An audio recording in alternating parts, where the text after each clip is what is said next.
చూస్తున్నంత చెప్పి అయితే ఎమోషన్ చూడ నిజంగా అన్న ఒక బాధైతే ఏడుపోతుందన్న అక్కది నిజంగా ఎంత అసలు ప్రేమగా పేర్పించినప్పుడు నిజంగా అంత మంచిగా నిజంగా ఇంత చిన్న ఏజ్ లో ఇలా యాక్టింగ్ ఎలా చేస్తున్నాడు అన్న మామూలు యాక్టింగ్ కాదు ఫేక్స్ అయితే ఎగిరిపోయిన పీస్ అయితే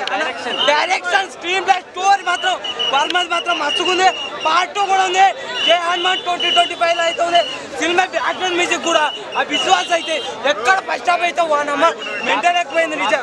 గ్రాఫిక్స్ అన్న ఏమన్నా గ్రాఫిక్స్ అని నిజంగా ఆది పురుషుగా 1000 రేట్లో ఎక్కువ ఇది ప్రభాస్ పడింటే ఎక్కడికి వెళ్ళిపోయి సినిమా మాత్రము టికెట్ పడుతున్నారు సినిమా అయితే ఎక్కడ కోరుకుంటాం వర్మ గారు అయితే నిజంగా బాగా చూపించారు తేజ నాకైతే బాగా నచ్చింది నిజంగా సంక్రాంతికి పండగ భయ్యా కష్టాల్లో ఉంది 50 యూట్యూబ్ చేత హ్యాక్ చేస్తున్నారంట ఓకే సో విషయానికి హనుమాన్ సినిమా హిట్ కొట్టేసాడు పండగ బరిలో ఫస్ట్ స్థానంలో ఉన్నాడు 16వ తారీఖు తెలుస్తుంది ఎవరు విన్నా ఎవరని ఒకటి ఏంటంటే సినిమా విజువల్ పరంగా కానీ ఎలివేషన్స్ కానీ సీన్ ప్రతి సీన్లో గూస్ బంప్స్ రావడం అసలు చాలా బాగా ఎంజాయ్ చేస్తారు చాలా టచ్ చేశారండి మా మాస్ మహారాజా రవితేజ గారు ఏంటి అసలు ఎందులో ఎందుకు ఉన్నారని అనుకుంటారేమో రవితేజ గారు అందరూ సినిమా చూస్తే మీకు అర్థమవుతుంది అదేంటో అంటే సముద్ర గారి క్యారెక్టర్ అయితే మాత్రం చాలా బ్రహ్మాండంగా ఉంది అసలు జాంబిరెడ్డి తర్వాత ఇంత పెద్ద ప్రాజెక్టు అలాంటిది విఎఫ్ఎక్స్ అంటే చాలా మంది కనిపెట్టేస్తున్నారు సెల్ ఫోన్లోనే చేసేస్తారు కానీ ప్రతి ఒక్కరికి కూడా షేక్ అవుతుంది విఎఫ్ఎక్స్ చాలా బ్రహ్మాండంగా ఉన్నాయండి కెమెరా వర్క్ అయితే మాత్రం చాలా బాగుంది స్టోరీ ఏంటి అసలు 10 నిమిషాలు కొంచెం స్లోగా ఉందంటే అనుకున్నాం తర్వాత మనకు అర్థమైపోయింది ఒక ఆంజనేయ స్వామి సినిమాని థియేటర్ లేకపోయినా కూడా ఆడించగలడు ఒక దేవుడి సినిమాని ఆపలేమని చెప్పి ప్రూవ్ చేసుకున్నాడు ఈ ఒక్క సినిమాతో 6 గంటలు పడింది షో అసలు ఖాళీ లేదు అంటే రేపు ఎల్లుండి స్టార్ట్ అయిపోతుంది ఇంకొకటి ఏంటంటే మా కారంగా ఉందని టాక్ వచ్చింది ఎవరు మన డిపార్ట్మెంట్ వైజ్గా స్వీట్లు పట్టుకెళ్ళండి కొంచెం ఎందుకంటే బాగా కారం ఎక్కువైందంటే చాలా బాగా ఎంజాయ్ చేస్తున్నారు 1 గంటకు షో పడుతుంది అక్కడ కలుద్దాం సో సినిమా అయితే జాంబిరెడ్డి హిట్ కొట్టేసాడు భయ్య పండగ బరిలో ఉన్నాడు ఇక్కడ చూసుకోవాల్సిన అవసరం లేదు వైర్ ఏదో గట్టిగా లాగేస్తాడు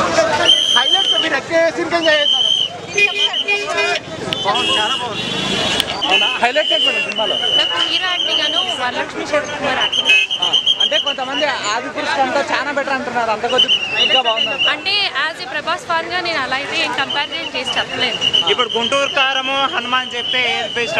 అంటారు నేను గుంటూరు కారం చూడలేదు కదా దాన్ని మించిపోయి ఉంటుందా ఇది హైలైట్ అలా కంపారిజన్ చేసి చెప్పలేదు హైలైట్స్ ఏమున్నాయి మేడం సినిమాల హైలైట్స్ ఏమి హీరో అండ్ విజయ్ శరత్ వరలక్ష్మి శరత్ కుమార్ గారు యాక్టింగ్ బాగుంది చాలా మేడం ఆ ఫైట్ సీన్ ఎలా ఉంది madam coconut fight scene super గా ఉంది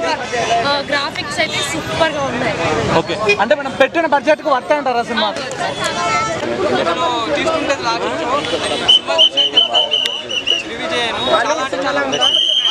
చాలా బాగున్నాయండి చాలా అంటే చాలా పార్ట్ 2 కూడా వస్తుంది అనుకుంటా చాలా ఫైట్ సీన్ కానీ బ్యాక్గ్రౌండ్ మ్యూజిక్ కానీ చాలా అంటే చాలా బాగుంది సూపర్ జై హనుమాన్ జై శ్రీరామ్ చాలా బాగుంది న్యూస్ ఏంటంటే ఈ 22nd మనకి అయోధ్య రామ మందిరం ఎట్లానో ఓపెన్ అవుతుంది కాబట్టి ఈ మూవీ కూడా మనకి స్వయంగా రాముల వారే మనకి అట్లా పంపించారని నేనైతే ఫీల్ అయ్యాను లాస్ట్ హాఫ్ అన్ అవర్ అయితే అన్నీ చాలా బాగున్నాయి అంతా నేచురల్గా మనకి ఆంజనేయ స్వామి దగ్గరికి వచ్చిన అలాగే ఆదిపురుషు చూసాం కదా ఆదిపురుషు తక్కువ బడ్జెట్లో అంత బాగా మూవీ తీయగలరనే టాలెంట్ వాళ్ళకి చాలా ఓకే చిన్న హీరో కదా ఎట్లా చాలా ఈ చిన్న హీరో కాదండి ఫ్యూచర్లో చాలా పెద్ద హీరో అవుతాడు తేజ సజ్జ యాక్టింగ్ కూడా అదిరిపోయింది సిస్టర్ సెంటిమెంట్ ఎట్లా అనిపిస్తుంది సిస్టర్ సెంటిమెంట్ వరలక్ష్మి గారు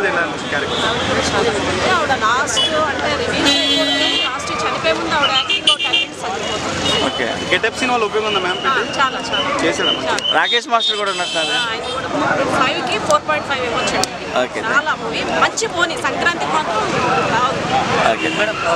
కాన్సెప్ట్ ఏంటి హనుమాన్ కాన్సెప్ట్ ఏంటి మూవీ స్టోరీ ఏంటన్న మూవీ స్టోరీ ఏం లేదన్న హనుమంతుడు సూర్యుని మింగడానికి వెళ్ళినప్పుడు ఇంద్రుడు వేసిన వజ్రాయుధం ఒకటి హనుమంతుడికి తగిలి చిన్న రక్తపు పొట్టు చిన్నుతుంది ఆ చిన్న రక్తము సముద్రంలో పడి ముత్యం కింద మారుతుంది అనమాట అదే ఒక మనీ అవుతుంది ఆ మనీతో మూవీ కొత్తగా మూవీ బాగుంది అదే హైలైట్స్ అంటే ఏం చెప్తారు మూవీ థాట్ ప్రాసెస్ చాలా హైలైట్. అంటే క్లైమాక్స్ పూజ స్టార్ట్ అవుతుంది కదా, ఆ అయోధ్యకి ఈ మూవీ పర్ఫెక్ట్ అనిపిస్తుందా? పర్ఫెక్ట్గా అనిపించింది. ఆ అబ్బాయి చాలా బాగా యాక్ట్ చేశాడు, చాలా బాగుంది. ఇండియా మొత్తం మెచ్చుకుంటుందా మన క్యారెక్టర్ ఎలా ఉంది? ఆది పురుషులా ఉందా మేడం? అది అక్కడ బాగుంది. గ్రాఫిక్స్ అంటే ఎలా అనిపించింది? అదేదో దగ్గర గ్రాఫిక్స్ అసలు బ్రహ్మాండంగా ఉంది. మళ్ళీ ఇంకోసారి వెళ్ళాలి. ఎట్లా ఉంది? అంటే ఒక్క నిమిషం